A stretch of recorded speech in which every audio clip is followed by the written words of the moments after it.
2026-এর মাধ্যমিক পরীক্ষা দেব, কিন্তু ফিজিক্যাল সায়েন্সে গ্যাসের আচরণ যে অধ্যায়টা আছে সেইটা আমাদের সমস্যা হচ্ছে। এরকম অনেকেই আছো নিশ্চয়ই। অনেকের সমস্যা এরকম হয়, স্যার টিউশনে তো আমি করেছি বাট ঠিকঠাক আমার ক্লিয়ার হয়নি। আমি করতে গিয়েও এই চ্যাপ্টারের যে অঙ্কগুলো থাকে, প্রবলেমগুলো থাকে, সেগুলো সলভ করতে পারি না। এরকম সমস্যায় অনেকেই ভোগে। আজকের ক্লাসটা তাদের জন্য, যারা 2026 মাধ্যমিক পরীক্ষা দিতে চলেছো। খুব গুরুত্বপূর্ণ ক্লাস হবে আজকে তোমাদের জন্য। গ্যাসের আচরণ এই অধ্যায়টাকে ক্লিয়ার করা হবে। এইখানে ক্লাসটা করার পর তোমাদের কনসেপ্টটা ক্লিয়ার হয়ে যাবে। এরপর তোমরা এই অধ্যায়ের যে প্রবলেমগুলো থাকবে সেই প্রবলেমগুলো সহজেই বুঝতে পারবে। তার কারণ প্রবলেমগুলো বুঝতে না পারার ওই একমাত্র কারণই হচ্ছে শুধুমাত্র ফর্মুলা মুখস্থ করে নেওয়া, সূত্রগুলোকে মুখস্থ করে নেওয়া। যদি সেগুলোকে নাই বুঝি যে এখানে প্রেসার কি মানে পি কি, ভিটা কি, পরিবর্তন হচ্ছে মানে কি হচ্ছে, এই বিষয়গুলো যদি নাই বুঝি, তাহলে আমি অঙ্কটা কি করে সলভ করব? যদি আমাকে মুখস্থ লিখতে দেয় তাহলে তো আমি লিখতে পারবো অবশ্যই, কিন্তু অঙ্ক যখন করতে দিবে যেখানে আমাকে নিজেকে বুদ্ধি খাটিয়ে কোনো একটা কিছু সলিউশন বের করে নিয়ে আসতে হবে, তখন গিয়ে কিন্তু আমি আটকে যাই। এরকম সমস্যা অনেকেই পড়ো না? তাহলে এই ক্লাসটা মন দিয়ে দেখো, এবং তোমাদের পরিচিত যারা রয়েছে, যারা গ্যাসের আচরণ অধ্যায় নিয়ে সমস্যায় রয়েছে, তাদের কাছে এই ক্লাসটা অবশ্যই শেয়ার করে দিও। দেখো, গ্যাসের আচরণ মানে আমরা আলোচনা করব গ্যাস নিয়ে, কঠিন বা তরল নয়, সেটার জন্য আলাদা কোনো চ্যাপ্টার রয়েছে।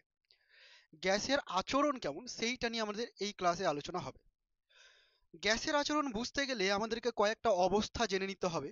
কি কি অবস্থা জেনে নিতে হবে? যেমন চাপ জিনিসটা কি সেটা বুঝে নিতে হবে, আয়তন বলতে আমরা কি বোঝাই সেইটা বুঝে নিতে হবে, উষ্ণতা মানে কি বোঝাই সেইটা বুঝে নিতে হবে। এই তিনটে অবস্থা জানা খুবই গুরুত্বপূর্ণ, এবং তাদের এককগুলো, কারণ এই চ্যাপ্টারে এককগুলো খুব সমস্যা তৈরি করে ওই অঙ্ক করতে গিয়ে। ঠিক আছে, সবার প্রথমেই দেখো, প্রমাণ বায়ুমণ্ডলীয় চাপ কাকে বলে। আমরা এটা জানি যে প্রমাণ বায়ুমণ্ডলীয় চাপ মানে 1 atm অর্থাৎ 1 অ্যাটমসফেরিক প্রেসার চাপটাকে বলি, এবং এই 1 atm মানেই আমরা বুঝি 76 সেমি পারদস্তম্ভের চাপ, তাই তো বুঝি, তাই না? আবার এটাকেই যদি ক্যালকুলেশন করা যায় তাহলে আমরা দেখতে পাই 1.013 ইন্টু 10 পাওয়ারে 5 পাস্কাল হয়ে থাকে। তো এটাকে আমরা কি হিসেবে জানি? এইটাকে আমরা প্রমাণ বায়ুমণ্ডলীয় চাপ হিসেবে চিনি। ওকে, তাহলে প্রমাণ বায়ুমণ্ডলীয় চাপের মান কত? 1 atm, 76 সেমি পারদস্তম্ভের চাপ, বা 1.013 10 পাওয়ারে 5 পাস্কাল। এই ইউনিটগুলো কিন্তু তোমাদের জানা অবশ্যই দরকার। ঠিক আছে, আরো কিছু ইউনিট আছে। এই তিনটা যদি তোমরা মনে রাখতে পারো তাহলে বাকিগুলো অটোমেটিক ক্লিয়ার হয়ে যাবে। আমি তোমাদের মনে করিয়ে দিচ্ছি। দেখো, 76 সেমি পারদস্তম্ভের চাপটাকে কখনো কখনো 760 মিলিমিটার পারদস্তম্ভের চাপও লেখা যায়, কারণ সেন্টিমিটার থেকে মিলিমিটারে গেলে 10 দিয়ে গুণ করতে হবে। এই পাস্কাল যেটা ইউনিট আছে, সেটাকে কখনো কখনো 1.013 10 পাওয়ারে 6 ডাইন পার সেমি স্কোয়ারও লেখা যায়। ঠিক আছে, এরকমটা লেখা যায়। এই ইউনিটগুলো কিন্তু আমাদেরকে জানতেই হবে, মুখস্থ করতেই হবে, এবং অনেকের মুখস্থ আছে। পাস্কাল মানে অলরেডি নিশ্চয়ই বোঝো তোমরা যে পাস্কাল, 1 পাস্কাল মানেই হচ্ছে 1 নিউটন পার মিটার স্কোয়ার, তাই তো? এবার প্রমাণ বায়ুমণ্ডলীয় চাপ, আমি তো মানটা বুঝে গেলাম, একক বুঝে গেলাম, কিন্তু প্রমাণ বায়ুমণ্ডলীয় চাপ বলতে কি বোঝায়? তোমরা বইয়ে দেখবে সংজ্ঞা লেখা আছে যে 0 ডিগ্রি সি উষ্ণতায় এবং 45 ডিগ্রি অক্ষাংশে সমুদ্র পৃষ্ঠে, বুঝতে পারলে? সমুদ্র পৃষ্ঠে যাচ্ছি কারণ সমতল তল হিসেবে বোঝানোর জন্য। 0 ডিগ্রি সি উষ্ণতায় 45 ডিগ্রি অক্ষাংশে সমুদ্র পৃষ্ঠে 76 সেমি পারদস্তম্ভ যে চাপটা দেয়, সেই চাপটাকে আমরা কি বলি? প্রমাণ বায়ুমণ্ডলীয় চাপ বলি। আশা করি বুঝতে পারছো। 0 ডিগ্রি সি উষ্ণতায় 45 ডিগ্রি অক্ষাংশে 76 সেমি পারদস্তম্ভ যে চাপ দেয়, সেই চাপটাকে আমরা কি বলে থাকি? প্রমাণ বায়ুমণ্ডলীয় চাপ। বোঝা গেছে? চাপের কিছু বড় একক আছে, সেইগুলোও জেনে রাখো। 1 বার, 1 বার মানে হচ্ছে 10 পাওয়ারে 5 পাস্কাল। মাথায় ঢুকিয়ে রাখবে এটা। 1 বার ব্যবহারিক একক বলছি আমি এগুলো। 1 বার মানে হচ্ছে 10 পাওয়ারে 5 পাস্কাল। ঠিক আছে, আরো কিছু ইউনিট আছে। টর, টর হচ্ছে ছোট একটা ইউনিট। 1 টর মানে হচ্ছে 1 মিলিমিটার পারদস্তম্ভের চাপ। ঠিক আছে, তো এই বিষয়গুলো তোমাদেরকে জেনে রাখতে হবে। এটা আমি চাপ নিয়ে বললাম। ঠিক একই রকম ভাবে আয়তন, আয়তন কাকে বলে মুখস্থ করতে হবে না, আয়তন মানে বুঝে নাও। যে কোনো পদার্থ যতটা জায়গা দখল করে সেই পরিমাণটাকে আমরা আয়তন বলি। এবং সাধারণত আয়তনের একক, ব্যবহারিক একক হচ্ছে লিটার। তাই তো, সাধারণত আয়তনের ব্যবহারিক একক কি? লিটার। 1 লিটার মানে হচ্ছে 1 ডেসিমিটার কিউব। ডেসিমিটার কিউবকে বাংলায় যদি লিখতে হয় তাহলে বলবো ঘন ডেসিমিটার। এগুলো মুখস্থ করার বিষয়, ইউনিটগুলো মুখস্থ করার বিষয়, তোমরা মুখস্থ করে নেবে যে 1 লিটার মানেই হচ্ছে 1 ঘন ডেসিমিটার। ঠিক আছে, এই 1 ঘন ডেসিমিটারটাকে আমরা 1 লিটার বলে থাকি। ক্লিয়ার? আবার যদি তোমাকে বলা হয় 1 ঘনমিটার, যেটাকে আমরা 1 মিটার কিউব এইরকম ভাবেও লিখতে পারি, 1 ঘনমিটার, এইটা মানে হচ্ছে 1000 লিটার। বুঝতে পেরেছো নিশ্চয়ই? তো এইরকম ভাবে কিন্তু এই ইউনিটগুলো আমাদের জানা প্রয়োজন আছে, তবে প্রবলেম করতে গিয়ে সমস্যাটা হবে না। কারণ একেতে প্রবলেম করতে গিয়ে আমরা সূত্র ইউজ করব, তারপর বিভিন্ন ক্যালকুলেশন করব, তারপর আবার ইউনিটও চেঞ্জ করতে হবে। তো ওই এক জায়গায় গিয়ে যদি সবকিছু শিখি খুব চাপ লাগবে। সেই জন্য আমি আগে থেকে তোমাদের চাপ এবং আয়তন সম্পর্কে বলে দিলাম। এছাড়া আরো একটা টার্ম আমরা ইউজ করব এখানে ওভারঅল চ্যাপ্টারে, সেটা হচ্ছে উষ্ণতা। ঠিক আছে, উষ্ণতার ইউনিট যদি বলা হয় তাহলে ডিগ্রি সেলসিয়াস হয়, অথবা ডিগ্রি ফারেনহাইট হয়, আর একটা কি হয়, কেলভিন ইউনিট হয়। তিনটে ইউনিট হয়, তিনটে ইউনিট আমরা ইউজ করি, হয় প্রচুর, অনেক ইউনিট হয়। ঠিক আছে, degree Celsius, degree Fahrenheit, kelvin. এই চ্যাপ্টারের উষ্ণতা নিয়ে ফার্দার যে ডিসকাশন সেটা একটু পরেই হবে, ধীরে ধীরে আসবো। তো এই হচ্ছে তোমাদের ইউনিটের বিষয়, আশা করি বুঝতে পেরেছো। এরপরে আমরা আলোচনা করব বিভিন্ন সূত্রগুলো, যার মধ্যে প্রথম সূত্রটাই হচ্ছে বয়েলের সূত্র। বয়েলের সূত্র কি বলা হচ্ছে, চাপ এবং আয়তন কিভাবে নিজেদের মধ্যে সম্পর্কিত, অর্থাৎ চাপের সাথে আয়তনের পরিবর্তনটা কেমন হয়। কি বলা হয়েছে তোমরা বিবৃতিটার দিকে একবার দেখো। বলা হচ্ছে নির্দিষ্ট উষ্ণতায় এবং নির্দিষ্ট ভরের কোনো গ্যাসের আয়তন তার চাপের সঙ্গে ব্যস্তানুপাতে পরিবর্তিত হয়। বিষয়টা যদি বুঝতে না পারো তাহলে আমি গাণিতিক রূপটা আগে লিখে দিই। ধরো কোনো গ্যাসের চাপ আমরা পি দ্বারা রিপ্রেজেন্ট করছি এবং আয়তনটাকে ভি দ্বারা রিপ্রেজেন্ট করছি। তাহলে বয়েলের সূত্র অনুযায়ী এটা বলতে চাইছে যে P is proportional to 1/v। এটা কি, এটা ব্যস্তানুপাতিক সম্পর্ক, অর্থাৎ ভি কে যদি আমি বাড়িয়ে দিই তাহলে পিটা কমে যাবে, অথবা যদি ভিটাকে আমি কমিয়ে দিই তাহলে পিটা বেড়ে যাবে, এটা বলতে চাইছে। কোনো একটা গ্যাসের উপর যদি চাপ দিই তাহলে আয়তন কমে যাবে, আর যদি আমি চাপ কমিয়ে নিই তাহলে আয়তনটা বেড়ে যাবে। এটাই বলতে চাইছে যে নির্দিষ্ট উষ্ণতায় এবং নির্দিষ্ট ভরের কোনো গ্যাসের আয়তন তার চাপের সঙ্গে ব্যস্তানুপাতে পরিবর্তিত হয়। বোঝা গেল নিশ্চয়ই? কি কি কনস্ট্যান্ট থাকছে খেয়াল রেখো, উষ্ণতা কনস্ট্যান্ট থাকছে এবং ভর কনস্ট্যান্ট থাকছে, এই দুটোর পরিবর্তন হবে না বয়েলের সূত্রে। যদি আমি এই গাণিতিক রূপটাকে একটু সাজিয়ে লিখি তাহলে এই রকম লিখতে পারি যে P is equal to K by V, যেখানে কে হচ্ছে একটা সমানুপাতিক ধ্রুবক, বা আমি এরকম লিখতে পারি P ইন্টু ভি সমান সমান কনস্ট্যান্ট বা ধ্রুবক।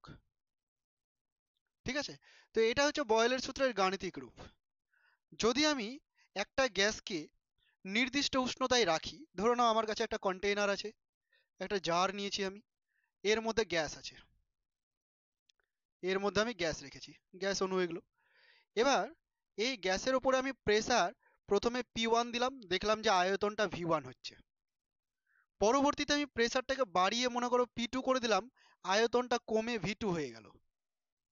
কিন্তু উষ্ণতার পরিবর্তন করিনি এবং সাথে ভরেরও পরিবর্তন হয়নি, যতটা ভরের গ্যাস ছিল ততটাই আছে।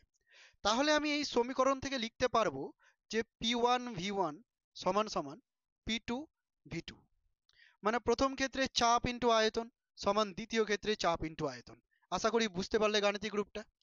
এরকম ভাবে আমি তৃতীয় কেসেও যদি P3 চাপ দিই আয়তন V3 হয় তাহলে এরকম লিখতে পারবো, অ্যান্ড সো অন, চলতে থাকবে। ওকে, গুরুত্বপূর্ণ বিষয় কি, এখানে যে বিষয়টা আমাদেরকে মনে রাখতে হয় সেটা হচ্ছে গ্রাফ। গ্রাফটা এখান থেকে খুব গুরুত্বপূর্ণ, যে লেখচিত্রটা আঁকতে দেয়। তোমাকে দেবে পি ভার্সেস ভি লেখচিত্র অঙ্কন করো। কি বললাম? পি ভার্সেস ভি লেখচিত্র অঙ্কন করো। তুমি কিভাবে পি ভার্সেস ভি লেখচিত্রটা অঙ্কন করবে? এক্স অ্যাক্সিস আর ওয়াই অ্যাক্সিস ড্র করে নাও সবার প্রথমে, এক্স অ্যাক্সিস আর ওয়াই অ্যাক্সিস। ঠিক আছে, এক্স অ্যাক্সিসে তুমি রাখবে ভি, আর ওয়াই অ্যাক্সিসে তুমি রেখে দাও পি। তাহলে পি আর ভি এর মধ্যে লেখচিত্র কেমন হবে? দেখো তুমি কিভাবে গ্রাফ প্লট করবে। তুমি দেখতে পাচ্ছ পিটার পরিবর্তে ওয়াই লিখেছো আর ভি এর পরিবর্তে এক্স লিখেছো ইজ ইকুয়াল টু ধ্রুবক। যখনই এরকম কোনো সমীকরণ আসবে এক্স ইন্টু ওয়াই সমান সমান ধ্রুবক, তুমি বুঝে যাবে এটা হচ্ছে এক ধরনের পরাবৃত্তের সমীকরণ। এবার পরাবৃত্ত, অধিবৃত্ত, উপবৃত্ত এগুলো নিয়ে তোমরা সায়েন্সে পড়বে, যখন তোমরা 11-12 উঠবে, ম্যাথমেটিক্সে পড়বে, ফিজিক্সে পড়বে। তো এই বিষয়গুলো তখন তোমরা ক্লিয়ার করে নেবে। আপাতত আমাদের জেনে রাখা দরকার যে এক্স ইন্টু ওয়াই এইটা যদি ধ্রুবক হয় এটা পরাবৃত্তকে রিপ্রেজেন্ট করে। এবং পরাবৃত্তের সমীকরণ, পরাবৃত্তের যে ছবিটা দেখতে হয় এরকম, এদিকে ভি এর সাথে প্যারালাল হয়ে যাবে, এদিকে পি এর সাথে প্যারালাল হয়ে যাবে। ঠিক আছে, তোমরা এটাকে সমপরাবৃত্ত হিসেবে দেখতে পাবে। সমপরাবৃত্ত, বুঝতে পারলে পি ভার্সেস ভি লেখচিত্র কেমন হয়। যদি কখনো তোমাকে বলে পিভি ভার্সেস পি লেখচিত্র অঙ্কন করো, তাহলে তুমি কি করবে? বুঝতেই পারছো বাকি টার্মগুলো উল্লেখ করেনি, তার মানে বাকি টার্মগুলো কনস্ট্যান্ট। তাহলে পিভি ভার্সেস পি এইরকম লেখচিত্র যদি অঙ্কন করতে হয়, তুমি দেখো পিভি সবসময় কনস্ট্যান্ট থাকে, পিভি সবসময় ধ্রুবক থাকে, পরিবর্তন হয় না। তাহলে পিটাকে যদি আমি পরিবর্তন করেও দিই পিভির মান এটাই থাকবে, পিটাকে পরিবর্তন করছি পিভির মান এটাই থাকছে, অর্থাৎ কোনো পরিবর্তন হচ্ছে না। তাহলে জয়েন করলে কি পাবো? আমি একটা সমান্তরাল সরলরেখা পাবো। কার সমান্তরাল পাচ্ছি? পি অ্যাক্সিসের সমান্তরাল সরলরেখা পাচ্ছি। যদি এখানে পি না দিয়ে তোমাকে বলতো যে ভি অ্যাক্সিসের সাথে করলাম, অর্থাৎ পিভি ভার্সেস ভি করে দিল ধরো, তাহলে এখানে ভি করতে এখানে পিভি করতে সেম একই ঘটনা হতো, পিভির মানটা কোনো পরিবর্তন হতো না। তো এইরকম ভাবে লেখচিত্র অঙ্কন করতে হবে। কখনো কখনো তোমাকে এই লেখচিত্রটাও অঙ্কন করতে দিতে পারে। কেমন দিতে পারে দেখে নাও। পি ভার্সেস 1/v, এই লেখচিত্রটাও কখনো অঙ্কন করতে দিতে পারে। তাহলে তুমি কি করবে? তুমি এই সরলরেখাটা দেখো, এই সমীকরণটা দেখো, পিভি ইকুয়াল টু ধ্রুবক, তাহলে P equal to K into 1/v। তুমি যখন গ্রাফ প্লট করবে, অর্থাৎ লেখচিত্র যখন অঙ্কন করবে এইরকম ভাবে, একদিকে নিবে 1/v আর একদিকে নিবে পি, তাই তো? এবার লেখচিত্রটা কেমন হবে? এই সমীকরণটা দেখতে অনেকটা y ইকুয়াল টু mx এর মতো। বুঝতে পারলাম না? দেখো x অ্যাক্সিসে 1/v, x অ্যাক্সিসে 1/v, y অ্যাক্সিসে p, তাহলে y অ্যাক্সিসে p। তো y আর x কে রিপ্রেজেন্ট করলে p আর 1/v চলে আসছে, এবং m একটা কনস্ট্যান্ট যেটা k আছে। তো এইরকম যখন তুমি চেহারা দেখতে পাবে, তুমি বুঝে যাবে এটা হচ্ছে মূলবিন্দুগামী সরলরেখা। অর্থাৎ এর লেখচিত্রটা হবে এই রকম, মূলবিন্দু দিয়ে যাবে এবং একটা সরলরেখা হবে। উল্টো করে তোমাকে এরকমও দিতে পারে, এখানে ভি দিল আর এখানে দিল 1/p, এমনটাও দিতে পারে, তবুও গ্রাফটা এইরকমই হবে, সেম গ্রাফই হবে। তাহলে বয়েলের সূত্র থেকে আমরা সব বুঝতে পারলাম, বিবৃতি বুঝতে পারলাম, গাণিতিক রূপ বুঝতে পারলাম, এবং এই বয়েলের সূত্রকে কাজে লাগিয়ে লেখচিত্রগুলো কি কি ধরনের দিতে পারে সবগুলোই আমাদের সামনে ক্লিয়ার হয়ে গেছে। আশা করি তোমাদের ক্লিয়ার হয়েছে। নেক্সট এবার আমরা আলোচনা করব চার্লসের সূত্র। তাহলে চার্লসের সূত্রে কি বলা হয়েছে এবার সেটা দেখে নেওয়া যাক। চার্লসের সূত্রে এরকম বিবৃতি দেওয়া হচ্ছে যে এই ক্ষেত্রে ভর তো কনস্ট্যান্ট থাকবেই, অর্থাৎ ভর কনস্ট্যান্ট থাকবেই, মানে গ্যাসের ভরের আমি কোনো পরিবর্তন করব না। গ্যাসের চাপ কনস্ট্যান্ট থাকবে, চাপেরও কোনো পরিবর্তন করব না, কিন্তু উষ্ণতার পরিবর্তন করব। তাহলে উষ্ণতার পরিবর্তন করলে আয়তনের কি কোনো পরিবর্তন হবে? যদি হয় কেমন পরিবর্তন হবে? সেই বিবৃতিটা দিয়েছেন বিজ্ঞানী চার্লস। চার্লসের সূত্র থেকে আমরা তাহলে কি পাবো? আয়তনের সাথে উষ্ণতার পরিবর্তন। বিবৃতিটা কি বলছে সবাই একবার খেয়াল করো। বলা হচ্ছে নির্দিষ্ট চাপে নির্দিষ্ট ভরের কোনো গ্যাসের আয়তন 1 ডিগ্রি সি বৃদ্ধি করার জন্য, প্রতি 1 ডিগ্রি সি বৃদ্ধি বা হ্রাস করার জন্য, বাড়ানোর জন্য বা কমানোর জন্য 0 ডিগ্রি সেলসিয়াসে যে আয়তনটা ছিল সেই আয়তনের 1/273 অংশ যথাক্রমে বৃদ্ধি পেতে পারে বা হ্রাস পেতে পারে। কথাই যদি বুঝতে না পারো আমি তোমাদেরকে লিখে বোঝাচ্ছি। দেখো, মনে করো 0 ডিগ্রি সি উষ্ণতায় কোনো গ্যাসের আয়তন হচ্ছে V0, এবং ওই গ্যাসটার উষ্ণতা আমি 1 ডিগ্রি সি বাড়িয়ে দিলাম, তাহলে কত হলো বলো? 1 ডিগ্রি সি হলো। তাহলে তার আয়তনটা কত হলো? তার আয়তনটাকে যদি আমি V1 দ্বারা রিপ্রেজেন্ট করি, এই আয়তনটা কত হবে দেখো। আগে থেকে তো V0 ছিলই, কিন্তু এখন বেড়ে গেছে। বলা হয়েছে 1/273 অংশ যথাক্রমে বৃদ্ধি পাবে বা হ্রাস পাবে, অর্থাৎ V0 এর সাথে 1/273 গুণ 0 ডিগ্রি সেলসিয়াসে যে আয়তনটা ছিল। যদি আমি 2°C বৃদ্ধি করি তাহলে লিখবো V2 সমান সমান V0 plus V0 into 2/273 and so on, এইরকম ভাবে চলতে থাকবে। তো জেনারেলি আমি যদি লিখে দিই যে T°C উষ্ণতা বাড়িয়েছি, তাহলে সেই ক্ষেত্রে আয়তনটা হবে VT এবং তাকে বলবো V0 plus V0 into T/273। বুঝতে পেরেছো? যদি বৃদ্ধি পাই তাহলে প্লাস, যদি হ্রাস পাই তাহলে মাইনাস। ওকে, এই সমীকরণটাকেই একটু যদি সাজিয়ে লেখা যায়, V0 কমন নিয়ে 1 প্লাস T/273, এটাই হলো চার্লসের সূত্রের গাণিতিক রূপ, বিজ্ঞানী চার্লসের সূত্রের গাণিতিক রূপ। VT equal to V0 into 1 plus T/273। আশা করি বুঝতে পারছো কিভাবে হলো। আগে আয়তন V0 ছিল, পরে আয়তন বেড়ে গেল কারণ উষ্ণতা বাড়িয়েছি। কতটা বেড়ে গেল? 0°তে যে আয়তনটা ছিল সেই আয়তনের 1/273 অংশ বৃদ্ধি পেয়ে গেল। এটাকেই বলছি আমরা চার্লসের সূত্র। ঠিক আছে, এই যে 1/273 আছে, এটার নাম হচ্ছে আয়তন প্রসারণ গুণাঙ্ক। আয়তন গুণাঙ্ক বলা হয়, আয়তন প্রসারণ গুণাঙ্ক। ঠিক আছে, যদি এক্স্যাক্টলি মেজার করতে হয় তাহলে আয়তন প্রসারণ গুণাঙ্কের মান হয় 1/273.15। আমরা এখানে দশমিকটাকে নেগলেক্ট করেই চলবো। বুঝতে পেরে গেছো নিশ্চয়ই? ওকে, এইটা হচ্ছে আদর্শ চার্লসের সূত্রের সমীকরণ। এবার এই সমীকরণটাকেই আমি যদি লেখচিত্রে অঙ্কন করতে চাই তাহলে কি করব? ভি এর সাথে টি এর লেখচিত্র অঙ্কন করব। এই লেখচিত্রটা অঙ্কন করার আগে আমি সমীকরণটাকে একটু সাজিয়ে দিই। ভিটি সমান V0 প্লাস V0 T/273 বা VT সমান V0/273 into T plus V0, এইরকম ভাবে লিখলাম আমি। তার কারণ আমি সমীকরণটাকে সাজাবো y is equal two m into x plus c। তোমরা এখনই বুঝতে পারবে যে এরকম কেন করলাম বা এখানে y x কোথা থেকে চলে আসলো। এই জিনিসটাই আমি তোমাদেরকে গ্রাফে দেখিয়ে দিচ্ছি একবার। আমি লেখচিত্র অঙ্কন করার জন্য সবসময় দুটো অ্যাক্সিস নেব, তাই তো আমরা সবাই তাই করি। একদিকে থাকে এক্স অ্যাক্সিস আর একদিকে থাকে ওয়াই অ্যাক্সিস। কিন্তু আমি এক্স অ্যাক্সিসের পরিবর্তে এখানে টেম্পারেচারকে রাখবো, আর ওয়াই অ্যাক্সিসের পরিবর্তে আমি এখানে কাকে রাখবো বলতো? ভি কে রাখবো, ভিটি কে রাখবো, ভি এর পরিবর্তন রাখবো। তাহলে ওয়াই অ্যাক্সিসের পরিবর্তে আমি ভিটি রেখেছি, এক্স অ্যাক্সিসের পরিবর্তে টি রেখেছি। এখানে কিছু কনস্ট্যান্ট আছে যাকে সি নাম দিয়েছি, এখানে কিছু কনস্ট্যান্ট থাকবে যাকে এম দ্বারা রিপ্রেজেন্ট করেছি। তাহলে এই যে সমীকরণটা তৈরি হলো না, y equal to mx plus c, এটা একটা সরল রেখার সমীকরণ। হ্যাঁ, একটু আগেও যেটা করেছিলাম সেটাও সরল রেখা ছিল, সেখানে সিটা ছিল না। তো সি না থাকলে মূলবিন্দুগামী সরল রেখা হবে, কিন্তু সিটা যেহেতু আছে এখানে, তাই আমি এটাকে মূলবিন্দুগামী সরল রেখা বলবো না। আমি এটাকে কেমন সরল রেখা বলবো? ছেদিতাংশ যুক্ত একটা সরল রেখা। খেয়াল করো, মূল বিন্দু দিয়ে কিন্তু আমি ড্র করলাম না, তাই না? কিভাবে ড্র করলাম? একটু ছেদিতাংশ রেখে, ওয়াই অ্যাক্সিসে কিছুটা ছেদিতাংশ আছে। বোঝা গেল? তুমি চাইলে এটাকে পেছনের দিকে এইভাবে বাড়িয়েও দিতে পারো, এইখানে এইসব জায়গায় এসে টাচ করবে। ক্লিয়ার হয়ে গেছে নিশ্চয়ই? এই সরলরেখাটা কেমন হলো বলো? সরল রৈখিক, অর্থাৎ ভিটি ভার্সেস টি বা ভি ভার্সেস টি লেখচিত্র কেমন হয়?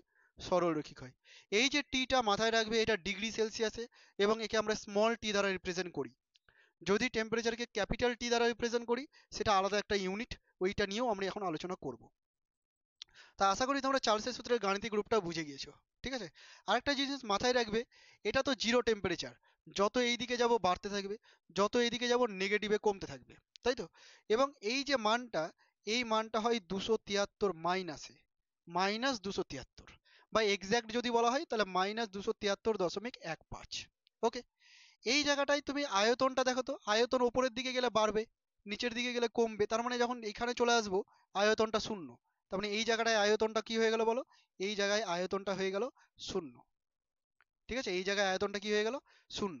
তাহলে এমন একটা টেম্পারেচার, যে টেম্পারেচারে আয়তন শূন্য হয়ে যাচ্ছে, সেই টেম্পারেচারটার মান কত? -273°C। দশমিকটাকে ছেড়ে দিচ্ছি আমি। -273°C টেম্পারেচারে আয়তন কি হয়ে যায় বলো? শূন্য হয়ে যায়। ঠিক আছে, -273°, -273°C উষ্ণতায় আয়তন কি হয়ে যায়? আয়তন হয়ে যায় শূন্য। এটা যে কোনো গ্যাসের আয়তন -273°C উষ্ণতায় শূন্য হবে, কারণ আমি কোনো পার্টিকুলার গ্যাসের জন্য তো এখানে অ্যাপ্লাই করিনি, ওভারঅল সবার জন্য কাজটা করছি। ঠিক আছে, তাহলে যে কোনো গ্যাসের এই উষ্ণতায় আয়তনটা কি হবে, শূন্য। তবে কোনো গ্যাস এই উষ্ণতায় যাওয়ার পূর্বেই -273°C উষ্ণতায় আসার পূর্বেই হয় তরলে পরিণত হয়ে যায়, না হয় কঠিনে পরিণত হয়ে যায়। তখন তো আর গ্যাস থাকবে না, তাহলে সেই ক্ষেত্রে আয়তনটা শূন্য হওয়ার আর কোনো প্রশ্ন আসে না। ঠিক আছে, থিওরিটিক্যালি শূন্য হচ্ছে, বাট -273°C কোনো গ্যাসকে নিয়ে যাওয়া সম্ভব নয়। আশা করি তোমরা সকলেই বুঝতে পেরেছো। এই যে উষ্ণতাটা, যে উষ্ণতায় আয়তনটা শূন্য হলো, এই উষ্ণতার একটা নাম দেওয়া হয়েছে, এর নাম হচ্ছে পরম শূন্য উষ্ণতা। কেন নাম দেওয়া হয়েছে বুঝতেই পারছো নাম শুনে, পরম শূন্য উষ্ণতা, কারণ এই উষ্ণতায় কি হয়, আয়তন শূন্য হয়ে যায়, সেই জন্য এটা হচ্ছে পরম শূন্য উষ্ণতা। ক্লিয়ার?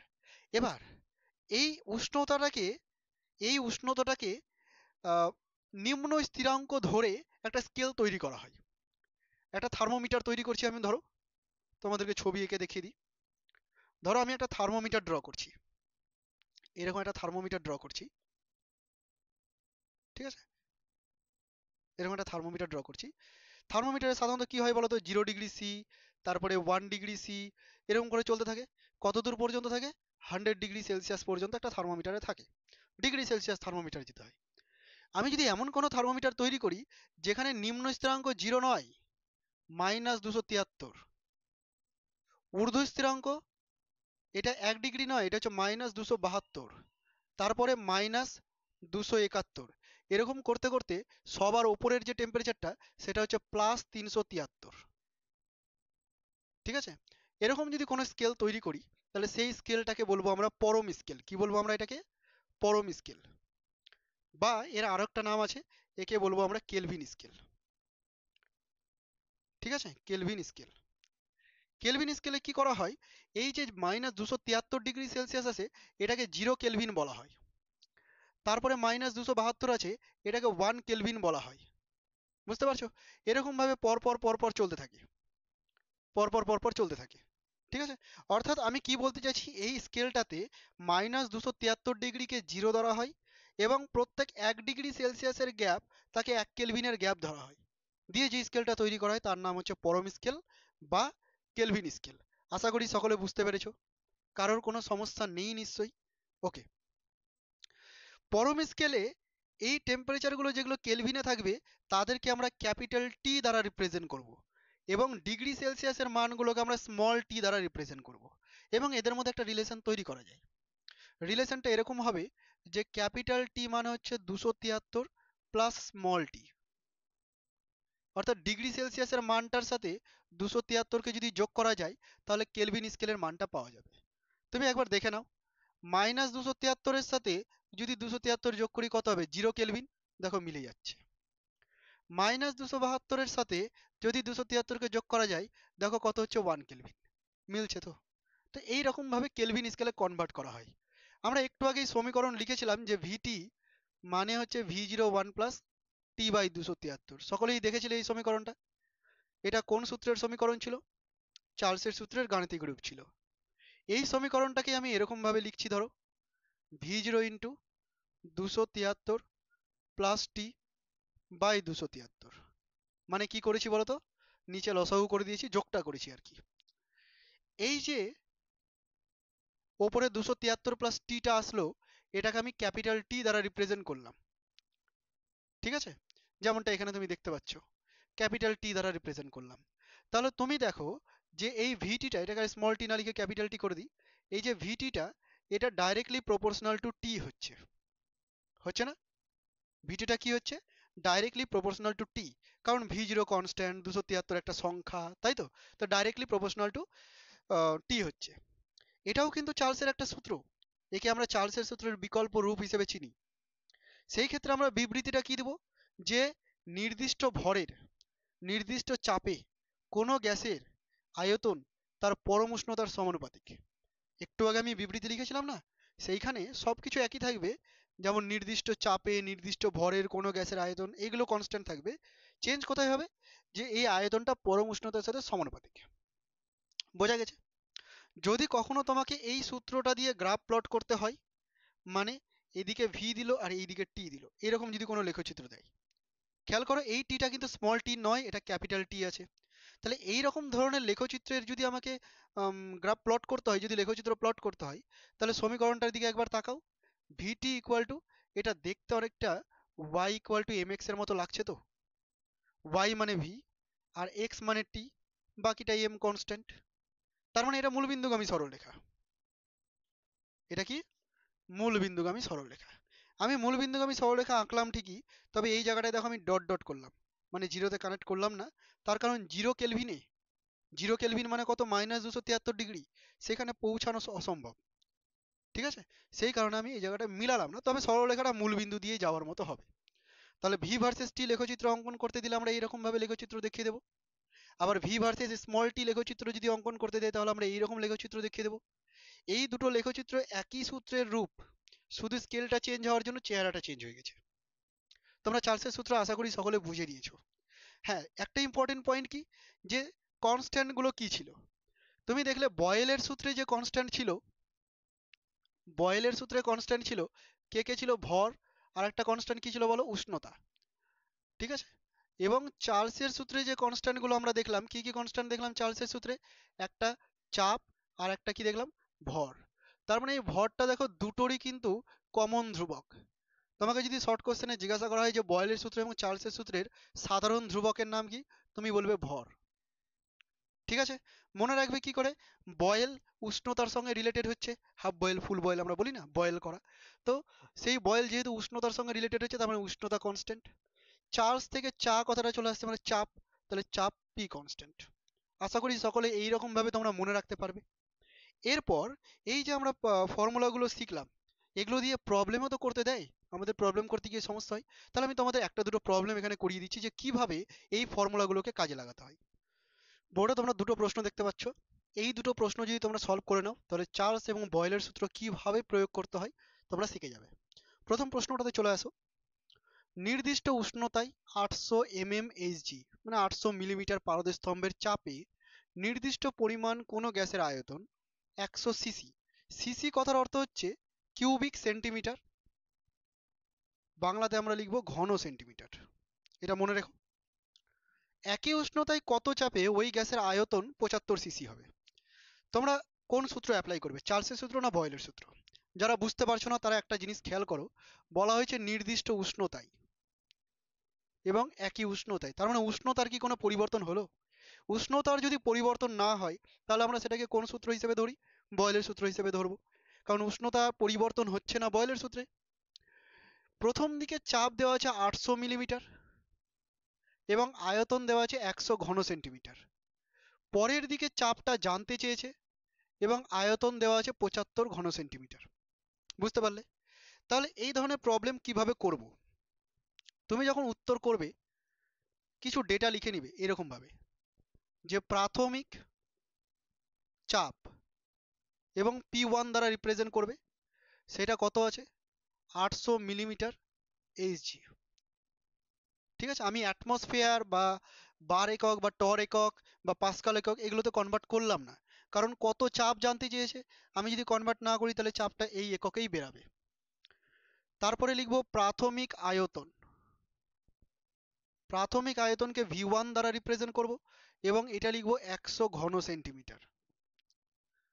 নেক্সট লিখবে অন্তিম চাপ, অন্তিম চাপ কত, P2 দ্বারা রিপ্রেজেন্ট করছি, কিন্তু এটাই তো আমাকে বের করতে বলেছে।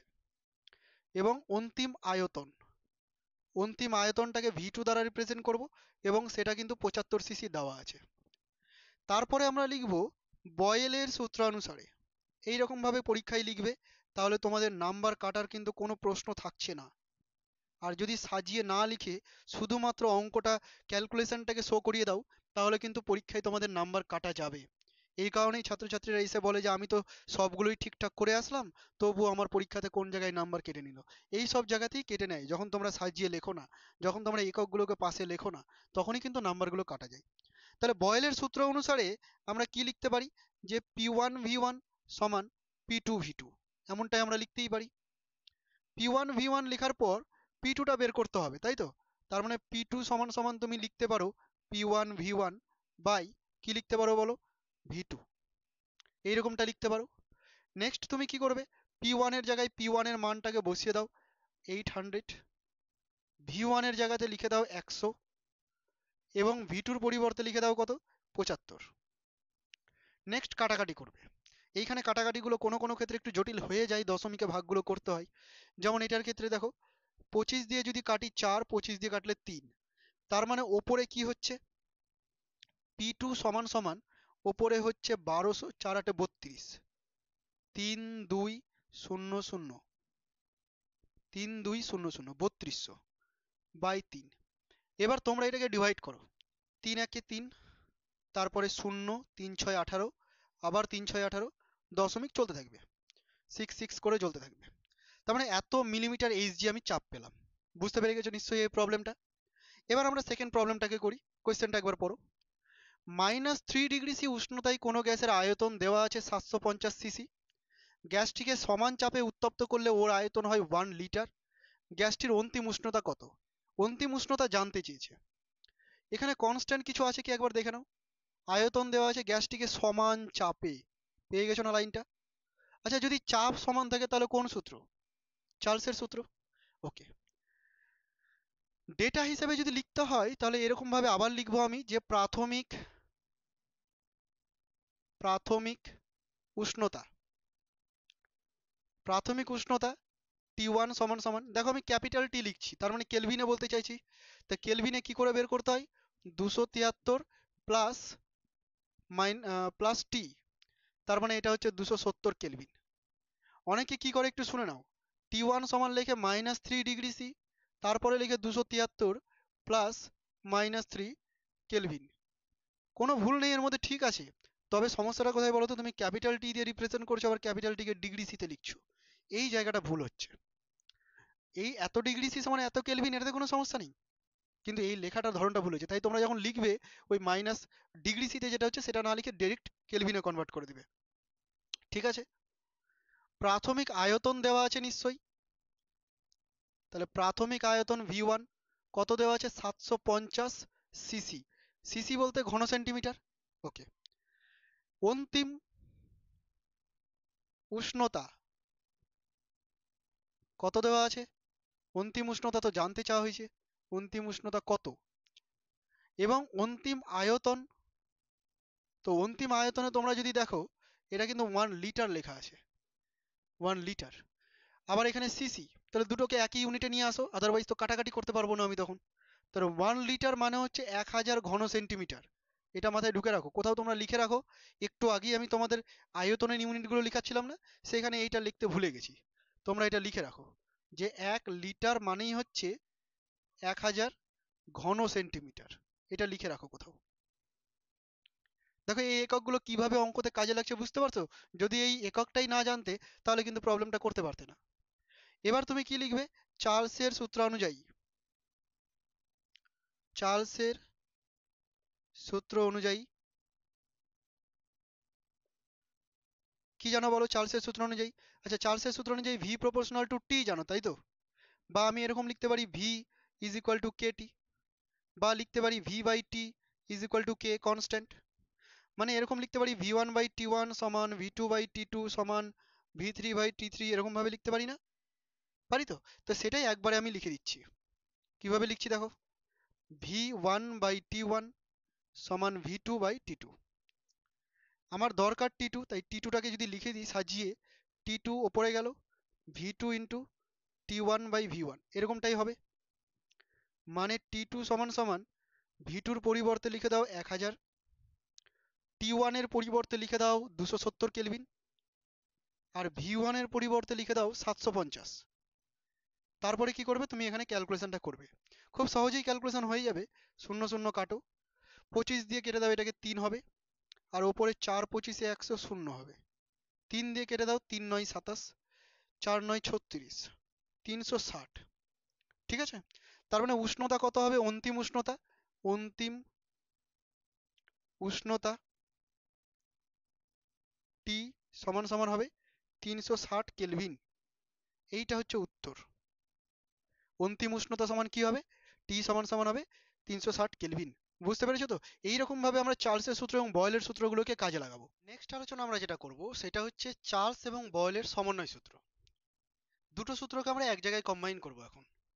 দেখো, বয়েলের সূত্র অনুসারে আমরা যেটা জানতাম যে ভি প্রপোর্শনাল টু 1/p, অথবা আমরা জানতাম পি প্রপোর্শনাল টু 1/v, যে কোনো একটা লিখলেই হয়। আমি লিখেছি ভি প্রপোর্শনাল টু 1/p। এটা তখনই সম্ভব যখন যখন ভর ও উষ্ণতা অপরিবর্তনশীল, মানে কনস্ট্যান্ট। বুঝতে পারলে? ভর এবং উষ্ণতার কোনো পরিবর্তন হবে না, সেই সময় কিন্তু আমরা এটা লিখতে পারি। আবার চার্লসের সূত্র অনুযায়ী আমরা লিখতে পারি ভি প্রপোর্শনাল টু টি। এটা কখন লিখতে পারি? যখন ভর ও চাপ অপরিবর্তনশীল, এটা আমরা তখন লিখতে পারি। বোঝা গেছে? তো দুটো প্রপোর্শনাল সাইন থেকে যৌগিক ভেদ ইউজ করে আমরা লিখতে পারি যে V proportional to T by P. দেখো, আমি লিখেছি V proportional to T by P. কখন এটা সম্ভব? এখানে টি আর পি দুজনেই পরিবর্তনশীল।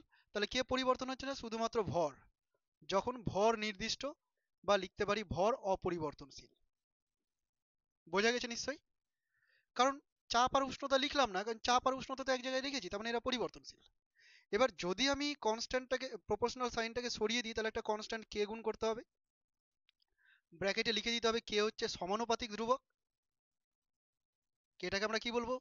সমানুপাতিক ধ্রুবক বলবো। কেন বলবো? সমানুপাত থেকে এসছে। তাহলে দেখো, P into V by T is equal to ধ্রুবক চলে আসছে, মানে কনস্ট্যান্ট কে চলে আসছে সাজিয়ে লিখলে। বোঝা গেল? এটাকেই বলছি আমরা চার্লস ও বয়েলের সমন্বয় সূত্র, PV by T equal to ধ্রুবক। যদি অনেকগুলো কেস আসে, তাহলে এরকম ভাবে লিখবো যে P one V one by T one সমান P two V two by T two, and so on. যদি আরো থাকে 3, 4, 5, যতগুলো প্রয়োজন সবগুলো আমরা কিন্তু করতে পারি। এটা হচ্ছে চার্লস ও বয়েলের সমন্বয় সূত্র। যদি প্রতিষ্ঠা করতে দেয়, আমরা এইভাবে প্রতিষ্ঠা করব। 2 থেকে 3 মার্ক আমরা পেয়ে যাবো এখানে। বুঝতে পারলে? চার্লস ও বয়েলের সমন্বয় সূত্রকে কাজে লাগিয়ে পরীক্ষাতে তোমাদের প্রবলেম আসতে পারে। তো সেই রিলেটেড একটা প্রবলেমও আমরা এখানে সলভ করে নেব চার্লস ও বয়েলের সমন্বয় সূত্র থেকে। তাহলে একটা প্রবলেম তোমরা দেখে নাও এবার। প্রশ্নটার দিকে একবার পড়ো। 27 ডিগ্রি সেলসিয়াস উষ্ণতার কোনো গ্যাসকে উত্তপ্ত করলে তার চাপ আয়তন উভয়ই দ্বিগুণ হয়, গ্যাসটির চূড়ান্ত উষ্ণতা কত? সবার প্রথমে প্রশ্ন আসবে যে স্যার আমি বুঝবো কি করে যে এটা চার্লস ও বয়েলের সমন্বয় সূত্র দিয়ে অ্যাপ্লাই করতে হবে, নাকি শুধু চার্লসের সূত্র, নাকি শুধু বয়েলের সূত্র? তো তোমরা কি করে বুঝবে? খুব সহজেই বুঝতে পারবে। দেখো, তুমি দেখবে যে এখানে কোনো কিছু কনস্ট্যান্ট আছে কিনা। যদি তুমি কোনো কিছু কনস্ট্যান্ট পেয়ে যাও, তাহলে তো বুঝে যাবে যে চার্লস না বয়েল। তুমি কি কোনো কনস্ট্যান্ট পাচ্ছ সেটা একবার দেখো। বলা হয়েছে প্রথমে উষ্ণতা ছিল 27 ডিগ্রি সি, গ্যাসটির চূড়ান্ত উষ্ণতা জানতে চেয়েছে, তার মানে উষ্ণতার পরিবর্তন হচ্ছে এই ক্ষেত্রে, এটাই বলতে চাইছে। তার মানে উষ্ণতা কনস্ট্যান্ট নয়। গ্যাসটাকে উত্তপ্ত করলে চাপ এবং আয়তন উভয়ই দ্বিগুণ হয়, মানে চাপেরও পরিবর্তন হচ্ছে, আয়তনেরও পরিবর্তন হচ্ছে। কোনো কিছুই তো কনস্ট্যান্ট নেই। চাপও কনস্ট্যান্ট নেই, আয়তনও কনস্ট্যান্ট নেই, উষ্ণতাও কনস্ট্যান্ট নেই। ভর উল্লেখ করেনি এখানে, ভরটাই কনস্ট্যান্ট থাকতে হবে, কারণ ওই পরিমাণ গ্যাসটাই থাকছে। তাহলে বুঝতেই পারছো যে তিনজনই যখন পরিবর্তনশীল, তাহলে এটা কোন সূত্র হয়ে গেল? চার্লস ও বয়েলের সমন্বয় সূত্র হয়ে গেল। কারণ কনস্ট্যান্ট থাকলে বাকি দুটোর মধ্যে একটা হতো। তাহলে এই অঙ্কগুলোকে কিভাবে করব আমরা? দেখো, এই অঙ্কগুলোকে এরকম ভাবে করব। তুমি সবার প্রথমেই লিখবে প্রাথমিক আয়তন, মানে প্রাথমিক ক্ষেত্রে যা যা দেওয়া আছে সেগুলো লিখে নিবে। প্রাথমিক আয়তন ভি ওয়ান সমান সমান ভি ধরে নিলে, ঠিক আছে। প্রাথমিক চাপ পি ওয়ান সমান সমান পি, এটাও আমি ধরে নিলাম। এবং প্রাথমিক উষ্ণতা টি ওয়ান সমান, এটা হচ্ছে 273 প্লাস 27 কেলভিন, অর্থাৎ 300 কেলভিন।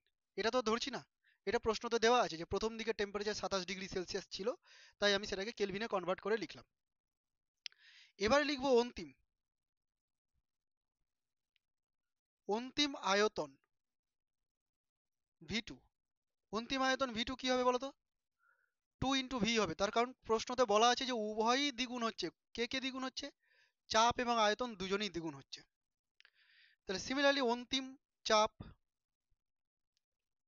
পি টু সমান সমান কি লিখবো বলো? 2p, দ্বিগুণ হয়ে গেছে। অন্তিম উষ্ণতা টি T2 সমান সমান, এটা জানি না, এটা জানতে চাওয়া হয়েছে। দেখো বলা হয়েছে যে চূড়ান্ত উষ্ণতা কত। চূড়ান্ত উষ্ণতা বলতে অন্তিম উষ্ণতা, তো অন্তিম উষ্ণতা জানতে চাওয়া হয়েছে। আর একটা জিনিস খেয়াল রাখতে হবে, এগুলোতে এককগুলো লিখে দিও, হ্যাঁ। কোনো একক জানি না, তাই শুধু একক লিখছি। এখানেও একক, এখানেও একক, এই এককগুলো লিখে দিও। নাম্বার কিন্তু কাটাও যেতে পারে এগুলোতে। তাহলে চার্লস ও বয়েলের সমন্বয় সূত্র থেকে পাই, এখন যেটা লিখবো আমি, চার্লস ও বয়েলের সমন্বয় সূত্র থেকে পাই। এইভাবে কোন সূত্র অ্যাপ্লাই করছি যদি লিখে দিই, তাহলে খাতাটার লেখাটা কিন্তু একটু বেশি দৃষ্টিতে আসবে, স্যার ম্যামদের একটু বেশি আকর্ষণ করবে, যে পুরোটা গুছিয়ে লিখেছে এই ছাত্র বা ছাত্রী। ঠিক আছে? এবং তার প্রভাব কিন্তু তোমার পুরো খাতার উপরে পড়বে। ঠিক আছে? এই যে ইমপ্রেশনগুলো তাদের মধ্যে তৈরি হয়, সেই ইমপ্রেশনটা কিন্তু খাতার উপরে প্রভাব পড়ে। তো সেখান থেকে আমরা এটা লিখতে পারি যে P1V1/T1 সমান P2V2/T2। কি বের করতে হবে বলো তো? বের করতে হবে T2টা। সেই জন্য আমি T2টাকে এইরকম ভাবে লিখে নিচ্ছি। T2 মানে হচ্ছে P2V2 ইন্টু T1/P1V1। এটা তো তোমরা সাজিয়ে করতেই পারবে। জাস্ট ক্যালকুলেশন করতে হবে ডেটা বসিয়ে। P2 মানে 2P, এই দেখো P2 মানে 2P, V2 মানে 2V, তাহলে V2 র জায়গাতে লিখে দিলাম 2V। T1 মানে, T1 মানে হচ্ছে 300 kelvin, divided by P1V1। P1 কোথায় আছে? P1 কে P ধরেছি, V1 কে V ধরেছি, তাহলে P ইন্টু V। যদি তুমি ক্যালকুলেশন করো তাহলে T2 সমান সমান কি পাবে বলো তো? PV তো চলেই যাচ্ছে, মানে 1200। এটা কিন্তু কেলভিনে বেরালো। হুম, মানে তুমি যখন উত্তর লিখবে, ধরো এখানে উত্তরটা লিখছি আমি, তুমি যখন উত্তর লিখবে উষ্ণতা, উষ্ণতা সমান কি লিখবে? 1200 কেলভিন। চেষ্টা করবে যে ইউনিটে আছে সেই ইউনিটেই রাখার। 27 ডিগ্রি সেলসিয়াসে ছিল, তাহলে কেলভিনটাকে চেঞ্জ করে দিচ্ছি। ডিগ্রি সেলসিয়াসে করার জন্য নিশ্চয়ই 273 মাইনাস করে দিতে হবে। মাইনাস করে দাও, তোমাদের আনসার তৈরি। তো চার্লস এবং বয়েলের সমন্বয় সূত্রকে কি করে অ্যাপ্লাই করতে হবে আশা করি সকলে বুঝতে পেরে গেছো। খুব সহজই ছিল। চার্লসের সূত্র বয়েলের সূত্র ক্লিয়ার হয়ে গেল, এবং তাদের সমন্বয় সূত্রটাও ক্লিয়ার হয়ে গেল। এখান থেকে কি কি ধরনের গ্রাফ পরীক্ষায় আসতে পারে সেই গ্রাফগুলোও কিন্তু আমাদের কমপ্লিট হয়ে গেল। এর পরের বিষয়টি দেখে নাও। এর পরের বিষয়টি হচ্ছে আদর্শ গ্যাস। আদর্শ গ্যাস কাদেরকে বলে? আদর্শ গ্যাস বা আমরা এটাকে বলি আইডিয়াল গ্যাস। তো আদর্শ গ্যাস বা আইডিয়াল গ্যাস আমরা কাকে বলি? যে সমস্ত গ্যাস, যে সমস্ত গ্যাস যে কোনো উষ্ণতা এবং চাপে চার্লসের সূত্র এবং বয়েলের সূত্র মেনে চলবে। যে সমস্ত গ্যাস যে কোনো উষ্ণতা ও চাপে চার্লসের সূত্র এবং বয়েলের সূত্র মেনে চলবে, তাদেরকেই আমরা বলবো আদর্শ গ্যাস। অর্থাৎ চার্লসের সূত্র বয়েলের সূত্র শুধুমাত্র আদর্শ গ্যাসের ক্ষেত্রেই অ্যাপ্লিকেবল। এবং মজার বিষয়, আদর্শ গ্যাস বলে কোনো গ্যাস নেই আমাদের এই ইউনিভার্সের মধ্যে। আইডিয়াল কেস এটা জাস্ট একটা কাল্পনিক চিন্তা ভাবনা, জাস্ট কল্পনা, আইডিয়াল বলে কোনো কিছু নেই। তাহলে এই যে আইডিয়াল গ্যাস বা আদর্শ গ্যাস, এরকম কোনো গ্যাস নেই যে যে কোনো উষ্ণতা ও চাপে বয়েল এবং চার্লসের সূত্র মেনে চলবে বা আদর্শ গ্যাস সমীকরণ মেনে চলবে। এই আদর্শ গ্যাস সমীকরণটা আবার কি জিনিস? আদর্শ গ্যাস সমীকরণ হচ্ছে, তোমরা অনেকেই পড়েছো নিশ্চয়ই, পিভি ইকুয়াল টু এনআরটি। আমি এটা একটু পরেই আলোচনা করব যে কোথা থেকে আসলো। এই সমীকরণটাকে আমরা কি বলি? আদর্শ গ্যাস সমীকরণ বলি। তো যারা এই সমীকরণটা মেনে চলবে তাদেরকে আমরা কি বলবো? আদর্শ গ্যাস। বাস্তব গ্যাস কাদেরকে বলবো, বা রিয়েল গ্যাস আমরা কাদের বলবো? যে সমস্ত গ্যাস যে কোনো উষ্ণতা ও চাপে চার্লস ও বয়েলের সূত্র মেনে চলবে না, তাদেরকে আমরা আদর্শ গ্যাস সমীকরণ, বা তাদেরকে আমরা বাস্তব গ্যাস বলবো। ঠিক আছে? তাহলে বাস্তব গ্যাস কাকে বলি? যারা সমীকরণ মেনে চলে না। আর দুনিয়াতে তো আমাদের যতগুলো গ্যাস আছে সব বাস্তব গ্যাস, তাই না? তবে আমরা তাদের ক্ষেত্রে অ্যাপ্লাই করছি কেন? দেখো, বাস্তব গ্যাস আর আদর্শ গ্যাসের মধ্যে একটু সামান্য ডিফারেন্স থাকবে। যে মানের পরিবর্তনগুলো হবে সেগুলো একটু ডিফারেন্স থাকবে তাদের মধ্যে। তবে মোর ওভার অনেকটাই মিল থাকবে, মানে কাছাকাছি মানটা আমরা পেয়ে যাব। একটু এরর থাকবে, বাট তাদের মধ্যে কাছাকাছি মানটা পেয়ে যাব। এবার বাস্তব গ্যাসকে আমরা আদর্শ গ্যাসের ন্যায় আচরণ করাতে পারি। কখন পারি বাস্তব গ্যাসকে আদর্শ গ্যাসের ন্যায় আচরণ করাতে? যখন আমরা খুব উচ্চ উষ্ণতা নেব, যখন আমরা খুব উচ্চ উষ্ণতা নেব এবং নিম্ন চাপে রাখবো। কোনো গ্যাস যদি খুব কম চাপে থাকে এবং তার উষ্ণতা যদি হাই হয়, প্রচুর হয়, তাহলে বাস্তব গ্যাসগুলো আইডিয়াল গ্যাসের মতো আচরণ করে। ঠিক আছে? এবার কেন করে সেটাও আমি তোমাদের আলোচনা করব যখন আমি তোমাদের আদর্শ গ্যাসের মূল স্বীকার্যগুলোকে লিখে দেখাবো। তখন তোমরা বুঝতে পারবে যে কেন নিম্নচাপ এবং উচ্চ উষ্ণতায় বাস্তব গ্যাস আদর্শ গ্যাসের মতো আচরণ করে। বুঝতে পেরে গেছো তো? আচ্ছা, আমি এরপরে তোমাদের অ্যাভোগাড্রো সূত্রটা একটু বলে দিই। অ্যাভোগাড্রো সূত্রটা যদি বলে দিই, তাহলে তোমরা এই পিভি ইকুয়াল টু এনআরটি সমীকরণ কোথা থেকে আসলো সেটা বুঝে যাবে। দেখো, অ্যাভোগাড্রো সূত্রটা এরকম বলা হচ্ছে যে সমান চাপে এবং সমান উষ্ণতায়, তোমরা এই বিবৃতিগুলো বই থেকেও দেখতে পাবে, ঠিক আছে? আমি কোড ফর্মে লিখে দিচ্ছি, এগুলোকে সংকেত হিসেবে লিখে দিচ্ছি। সমান চাপ এবং সমান উষ্ণতায় যদি সমান আয়তনের কিছু গ্যাস নেওয়া হয়, আয়তনটাও সমান। বুঝতে পারলাম না। ধরো কিছু কন্টেনার নিচ্ছি, এরকম এরকম কিছু কন্টেনার নিচ্ছি। এই একটা কন্টেনার, এই একটা কন্টেনার এবং আর একটা কন্টেনার, তিনটে কন্টেনার নিলাম ধরে নাও। তিনটে কন্টেনারের আয়তনই ভি, মানে সেম। তিনটে কন্টেনারের উষ্ণতাই হচ্ছে টি, উষ্ণতাও সেম। এবং তিনটে কন্টেনারের মধ্যে যে প্রেসার আছে দ্যাট ইজ অলসো পি। তাহলে দেখো, তিনটে অবস্থাকেই সমান করে দিয়েছি কিন্তু আমি। চাপও সমান, উষ্ণতাও সমান, আবার আয়তনটাও সমান। এরকম কন্ডিশনে মনে করো এইটার মধ্যে আছে অক্সিজেন গ্যাস, দ্বিতীয়টাতে আছে মনে করো কার্বন ডাই অক্সাইড গ্যাস, তৃতীয়টাতে মনে করো নাইট্রোজেন ডাই অক্সাইড গ্যাস, এরকম ধরো আছে। তো অ্যাভোগাড্রো সূত্র এরকম বলতে চাইছে যে সমান চাপে সমান উষ্ণতায় সমান আয়তনের যে গ্যাসগুলো আছে তাদের প্রত্যেকের মধ্যে সমান সংখ্যক অণু থাকবে। কি বললাম? সমান সমান সংখ্যক অণু থাকবে সবার মধ্যে। মানে এর মধ্যে যদি 5টা অণু থাকে, তাহলে এর মধ্যেও 5টা অণু থাকবে এবং এর মধ্যেও 5টা অণু থাকবে। বুঝতে পারলে? এইটা হচ্ছে অ্যাভোগাড্রো সূত্র। অ্যাভোগাড্রো সূত্র কি বলা হচ্ছে? সমান চাপ সমান উষ্ণতায় সমান আয়তনের সকল গ্যাসে সমান সংখ্যক অণু থাকবে। বোঝা গেছে নিশ্চয়ই? বোঝা গেছে নিশ্চয়ই? ওকে। এই প্রসঙ্গে আমি আরো কয়েকটা পয়েন্ট লিখে দিচ্ছি যেগুলো তোমাদের শর্ট কোশ্চেনে কাজে লাগবে এবং তোমাদের বিভিন্ন প্রবলেম সলভ করতে কাজে লাগবে। যেমন প্রথম গুরুত্বপূর্ণ পয়েন্ট, যে 1 মোল কোনো গ্যাস যদি থাকে তাহলে আমরা বুঝে নিব সেটা 22.4 লিটার গ্যাস আছে। 1 মোল কোনো গ্যাস 22.4 লিটার, অবশ্যই এসটিপিতে। এসটিপি মানে কি? স্ট্যান্ডার্ড টেম্পারেচার অ্যান্ড প্রেসার, মানে প্রমাণ উষ্ণতা অর্থাৎ 0°C এবং প্রমাণ চাপ অর্থাৎ 1 অ্যাটমসফিয়ার 1 atm। এই কন্ডিশনে 1 মোল গ্যাস মানেই হচ্ছে 22.4 লিটার। আবার 1 মোল গ্যাস 1 মোল গ্যাস মানেই হচ্ছে 6.022 ইন্টু 10^23 সংখ্যক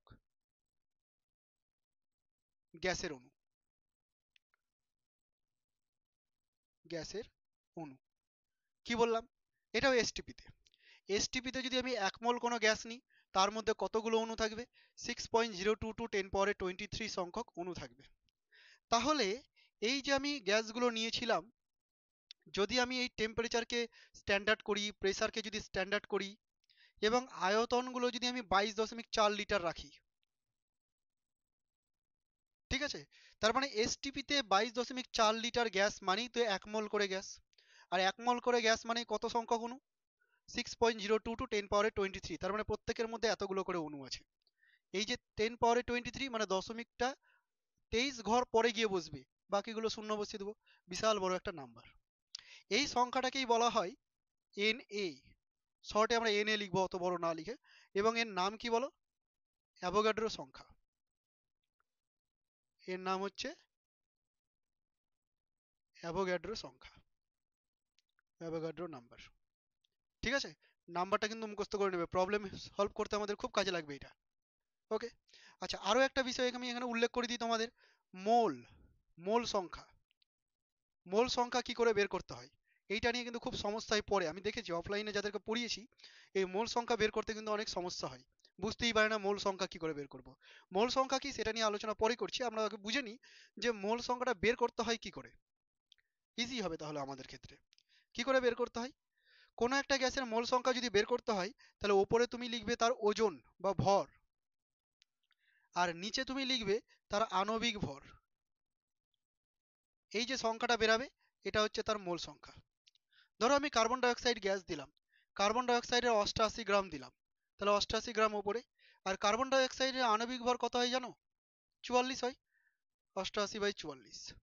তার মানে মোল সংখ্যা হচ্ছে 2 মোল। ঠিক আছে, মোল সংখ্যা আমরা এরকম ভাবে লিখবো, 2 মোল।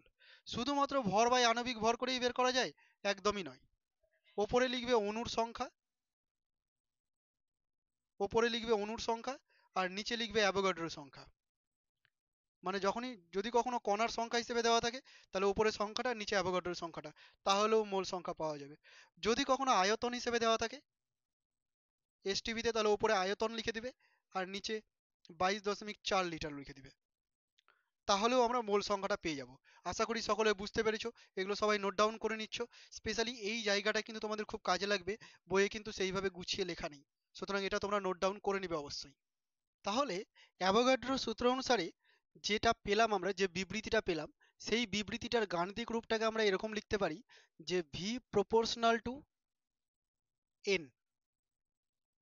এবং সেই ক্ষেত্রে কি হতে হবে? সেই ক্ষেত্রে চাপ কনস্ট্যান্ট হতে হবে, মানে ধ্রুবক হতে হবে। আয়তন বলছি, সরি, টেম্পারেচার কনস্ট্যান্ট হতে হবে, ধ্রুবক হতে হবে। ঠিক আছে, এইভাবে কিন্তু আমরা অ্যাভোগাড্রোর সূত্রের গাণিতিক রূপটাকে লিখতে পারি। কি লিখতে পারি? ভি প্রপোর্শনাল টু এন, যেখানে ভি মানে হচ্ছে আয়তন আর এন মানে হচ্ছে মোল সংখ্যা। এন মানে কি? মোল সংখ্যা। ঠিক আছে, এন মানে মোল সংখ্যা। এই মোল সংখ্যাটা ওই গ্যাস অণুগুলোর সংখ্যা কত আছে তার সাথে সমানুপাতিক। অণুর সংখ্যা যত বেশি হবে, মোল সংখ্যা তত বেশি হবে। তাই আয়তন সংখ্যার সাথে সমানুপাতিক, এটা অ্যাভোগাড্রোর সূত্রে বলা ছিল। মানে আমি ঘুরিয়ে পেঁচিয়ে মোল সংখ্যার সাথে সমানুপাতিক বলতেই পারি। ঠিক আছে, এবার আমরা আদর্শ গ্যাস সমীকরণটাকে প্রতিষ্ঠা করব। আদর্শ গ্যাস সমীকরণ আমাদের পরীক্ষার পয়েন্ট অফ ভিউ থেকে খুবই গুরুত্বপূর্ণ। আদর্শ গ্যাস সমীকরণ, দেখো চার্লসের সূত্র অনুযায়ী V proportional to 1/p, sorry, বয়েলের সূত্র অনুযায়ী, বয়েলের সূত্র অনুযায়ী ভি প্রপোর্শনাল টু 1/p, চার্লসের সূত্র অনুযায়ী ভি প্রপোর্শনাল টু টি, এবং অ্যাভোগাড্রোর সূত্র অনুযায়ী ভি প্রপোর্শনাল টু এন। ঠিক আছে, তাহলে তিনটাকে যদি কম্বাইন করা যায়, আমি লিখতে পারি V proportional to N T by P, বা এরকমও লিখতে পারি ভি ইকুয়াল টু কিছু কনস্ট্যান্ট, এই কনস্ট্যান্টটাকে নাম দিয়েছি R, N T by P. একটু সাজিয়ে লিখো, PV equal to N R T. এই যে সমীকরণটা তৈরি হলো না, এই সমীকরণটার নামই হচ্ছে আদর্শ গ্যাস সমীকরণ, আইডিয়াল গ্যাস ইকুয়েশন। ঠিক আছে, যেখানে পি ফর প্রেসার, চাপ, ভি ফর ভলিউম, আয়তন, এন ফর মোল নাম্বার, মোল সংখ্যা, আর মানে একটা কনস্ট্যান্ট, আর টি মানে উষ্ণতা। আমরা এখানে একটা নতুন টার্ম পেলাম আর। এই আরটাকে নিয়ে একটু আলোচনা করব। আর এর নাম হচ্ছে সর্বজনীন। আর এর নাম কি? সর্বজনীন গ্যাস ধ্রুবক। ঠিক আছে, আর এর নাম কি বললাম? সর্বজনীন গ্যাস ধ্রুবক। এই সর্বজনীন গ্যাস ধ্রুবক এর মান আছে, এর মান অনেকগুলো মান আছে, বিভিন্ন এককে এর মান আছে। ঠিক আছে, তো মানগুলো বলার আগে আমাকে না এককগুলো নিয়ে বুঝতে হবে একটু, যে কতগুলো একক আছে, এবং খুব গুরুত্বপূর্ণ মানটা মনে রাখা। তা না হলে আদর্শ গ্যাস সমীকরণ থেকে কোনো অঙ্ক তুমি করতে পারবে না। শর্ট কোশ্চেনও আসতে পারে, প্লাস তোমার এখানেও কাজে লাগতে পারে।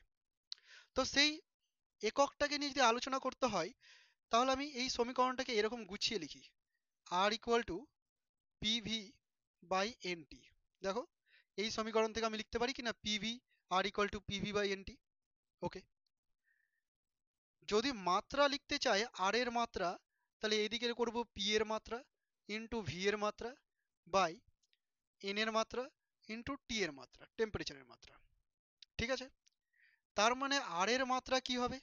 আর এর মাত্রা হবে এরকম, প্রেসার ইন্টু ভলিউম। প্রেসারের মাত্রা M L inverse T minus two. চাপের মাত্রা কি? M L inverse T minus two. যদি কেউ চাপের মাত্রা ভুলে গিয়ে থাকো, বা পরীক্ষাতে যদি মনে না পড়ে, তাহলে তোমরা কি করে বের করবে? আমি কেন এটা বের করে দিচ্ছি, পরীক্ষাতে চাইতে পারে যে আর এর মাত্রা বের করে দেখাও। তো চাপের মাত্রা মানে, চাপ মানে হচ্ছে বল বাই ক্ষেত্রফল, যেটা আমরা ছোটতেই পড়েছি। বলের মাত্রা সবাইকেই মুখস্থ করতে হয়। আর নিচে ক্ষেত্রফলের মাত্রা এল স্কোয়ার। দেখো এটা হয়ে গেল M L inverse T minus two, সেইটাই আমি লিখেছি চাপের মাত্রা। আয়তনের মাত্রা যদি লিখতে হয় তাহলে তিনটে ডাইমেনশন আসবে এল এর, এল কিউব। নিচে মোল সংখ্যার মাত্রাকে আমরা মোল দিয়েই রিপ্রেজেন্ট করি, মানে এককটা দিয়েই লিখি, এবং টেম্পারেচারের মাত্রাকে লিখবো থিটা দ্বারা represent, not T, T for time হয়ে যায় মাত্রাতে। তার মানে আর এর মাত্রা কি দাঁড়াচ্ছে? আর এর মাত্রা হচ্ছে M L square T minus two mole inverse theta inverse. থিটাকে অনেক সময় তোমাদের বইয়ে দেখবে কেলভিনও হয়তো লিখে দিয়েছে, কেও লিখে দিয়েছে। তো থিটা দ্বারাও রিপ্রেজেন্ট করা যায়, কে দ্বারাও রিপ্রেজেন্ট করা যায়। এটা আমি কার মাত্রা লিখেছি বলো? আর এর মাত্রা। মুখস্থ করবে না, বের করা প্র্যাকটিস করবে। আর যদি শর্ট কোশ্চেনে দেয় তাহলে কি বের করবো, সময় নষ্ট করবো না, মনে থাকবে। আমি বলে দিচ্ছি কিভাবে মনে থাকবে। একটু খেয়াল করে দেখো, এইখান থেকে শুরু করে এত দূর পর্যন্ত এটা কার্যকে রিপ্রেজেন্ট করছে। কার্যের মাত্রা না M L square T minus two, তাহলে কার্য তারপরে মোল ইনভার্স কেলভিন ইনভার্স, মনে রাখলেই চলবে। তো সেখান থেকেই যদি আমি আর এর এককটাকে তৈরি করি, তাহলে আর এর একক আমি এরকম করতে পারি যে কার্যের একক মানে joule per mole per kelvin, বা আমি করতে পারি erg per mole per degree C. দেখো per kelvin per degree C একই জিনিস, 1 কেলভিনের পরিবর্তন যা 1 ডিগ্রি সির পরিবর্তন কিন্তু তাই। একটু এই জায়গাটা আমি লিখে দিই, তোমাদের পরীক্ষাতে তোমরা ভুল করবে আমি জানি, সেই জন্য লিখে দিচ্ছি। Change 1 degree C change is equal to 1 kelvin change. 1 degree সির পরিবর্তন করা মানে 1 কেলভিনের পরিবর্তন করা। কিন্তু 1 ডিগ্রি সেলসিয়াস আর 1 কেলভিন দুজন সমান নয়। 1 কেলভিন মানে তো -273 ডিগ্রি সি, 272 ডিগ্রি সি মাইনাসে। তো এরা দুজন সমান নয়, কিন্তু 1 ডিগ্রি সি এর পরিবর্তন করলে 1 কেলভিনের পরিবর্তন হয়। এছাড়াও আরো একটা ইউনিট আছে calorie per mole per kelvin বা পার ডিগ্রি সি। এবং আরো একটা ইউনিট এখান থেকে করতে পারি, পি কে যদি আমি অ্যাটমসফিয়ার লিখি আর ভিটাকে যদি লিটার লিখি, তাহলে এরকম হবে লিটার অ্যাটমসফিয়ার, বাকিটা পার মোল, এই যে দেখো পার মোল পার কেলভিন, পার মোল পার কেলভিন। তাহলে এই ইউনিটগুলো যদি তুমি ভুলে গিয়েও থাকো, তোমাকে হেল্প করবে আদর্শ গ্যাস সমীকরণ, যেটা মুখস্থ করতেই হবে, তোমাকে কিছু করার নেই। এই আদর্শ গ্যাস সমীকরণটাকে কাজে লাগিয়ে আমরা প্রবলেম করব, ইউনিট বের করব, ডাইমেনশন মানে মাত্রা বের করব, এতগুলো কাজ করব। ওকে, তাহলে এই ইউনিটগুলো কিন্তু মুখস্থ করে নিতে হবে। হ্যাঁ, এবার এই আর এর একক তো আমি লিখে দিলাম, তার সাথে মানটাও লিখে দিচ্ছি এখানে। আর এর মানগুলোও আমি লিখে দিচ্ছি, দেখো যদি জুল এককে হয় তাহলে সেটা হবে 8.314। যদি আর্গে মেজার করতে হয় তাহলে 8.314 ইন্টু 10 পাওয়ারের 7, 1 জুল মানে 10 পাওয়ারের 7 আর্গ। যদি ক্যালোরিতে মেজার করতে হয় তাহলে 1.98 সামথিং, যেটাকে আমরা ক্যালকুলেশনের সুবিধার্থে অ্যাপ্রক্সিমেটলি 2 ক্যালোরি করে দেবো। এবং লিটার অ্যাটমসফিয়ার যেটা আছে সেটা হচ্ছে 0.0821 লিটার অ্যাটমসফিয়ার পার মোল পার কেলভিন। এই মানগুলো কিন্তু অবশ্যই মুখস্থ করতে হবে। আমি যেমন না দেখে লিখলাম, তোমাদেরকেও কিন্তু এটা না দেখে বলা প্র্যাকটিস করে নিতে হবে। আদারওয়াইজ কিন্তু আদর্শ গ্যাস সমীকরণ থেকে কোনো প্রবলেমই তুমি করতে পারবে না আর এর মানের জন্য। ম্যাক্সিমাম ক্ষেত্রে দেখবে কোশ্চেনে হয়তো আর এর মান দিয়েই দিচ্ছে, বাট যদি না দেয় তখন কি করবে? তাহলে সেই ক্ষেত্রে তোমরা এই রকম ভাবে আদর্শ গ্যাস সমীকরণ ডিরাইভ করতে পারছো, আদর্শ গ্যাস সমীকরণের মান বের করতে পারছো, মাত্রা বের করতে পারছো। ক্লিয়ার হয়েছে সকলের? আমরা প্রায় শেষের দিকে চলে এসেছি। এবার যে আলোচনাটা আমাদের হবে সেটা হচ্ছে আদর্শ গ্যাস এর গতীয় তত্ত্বের স্বীকার্য। অর্থাৎ আদর্শ গ্যাস এর নেচারটা কেমন, আদর্শ গ্যাস কেমন নেচারের হয়ে থাকে। আদর্শ গ্যাসের কিছু বৈশিষ্ট্য আছে যেগুলোকে আমরা মূল স্বীকার্য বলি। অর্থাৎ এই স্বীকার্যগুলো ধরে নিয়ে আমরা আদর্শ গ্যাসের বিভিন্ন ফেনোমিননগুলোকে ব্যাখ্যা করে থাকি। তো সেই স্বীকার্যগুলো আমাদেরকে জানতে হবে, হুবহু মুখস্থ করতে হবে। মুখস্থ করলে খুবই ভালো। পরীক্ষায় সাধারণত হুবহু জানতে চাই না, তবে প্রত্যেকটা লাইন থেকে প্রশ্ন হতে পারে, সুতরাং প্রত্যেকটা লাইন তোমাকে জানতেই হবে। দেখো খুব সুন্দর স্বীকার্যগুলো রয়েছে। প্রত্যেকটি গ্যাস অসংখ্য ক্ষুদ্র ক্ষুদ্র অণুর সমন্বয়ে তৈরি। অর্থাৎ আদর্শ গ্যাসের ক্ষেত্রে কি বলা হয়েছে, যে আদর্শ গ্যাস অনেকগুলো অণুর সমন্বয়ে তৈরি, এবং অণুগুলো কেমন, খুব ক্ষুদ্র ক্ষুদ্র, এতটাই ক্ষুদ্র যে বিন্দুর মতো, ধরতে গেলে কোনো আকারই নেই, এতটাই ক্ষুদ্র। বলা হয়েছে অণুগুলি কঠিন এবং গোলাকার, ঠিক আছে। তো এই যে ছোট ছোট ক্ষুদ্র ক্ষুদ্র অণুগুলোকে ইমাজিন করছি, তারা কঠিন হবে, সলিড হবে, এবং তারা আকারে কেমন হবে, গোলাকার হবে। এগুলো ধরে নেওয়া হচ্ছে। অণুগুলোর মধ্যে কোনো আকর্ষণ বা বিকর্ষণ বল কাজ করে না, মোস্ট ইম্পর্টেন্ট। বাস্তব গ্যাসের সাথে এখানে কিন্তু অনেক বড় একটা ডিফারেন্স। অণুগুলো একটা একটা কন্টেনারের মধ্যে, এই ধরনের আমি একটা কন্টেনার ড্র করছি, এর মধ্যে কিছু অণু আছে। এই যে অণুগুলো আছে, এই অণুগুলোর মধ্যে নিজেদের মধ্যে কোনো আকর্ষণ বল কাজ করে না, বা কোনো বিকর্ষণ বলও কাজ করে না, এটা বলতে চাইছে। অণুগুলোর বিন্দু স্বরূপ অর্থাৎ তাদের প্রকৃত আয়তন শূন্য, এটাও খুব গুরুত্বপূর্ণ।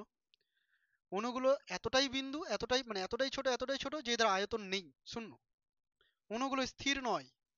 এই যে অণুগুলো আছে এরা স্থির থাকে না, এরা অনবরত অবিরাম ছোটাছুটি করতে থাকে, র্যান্ডমলি যে যেদিকে পারে।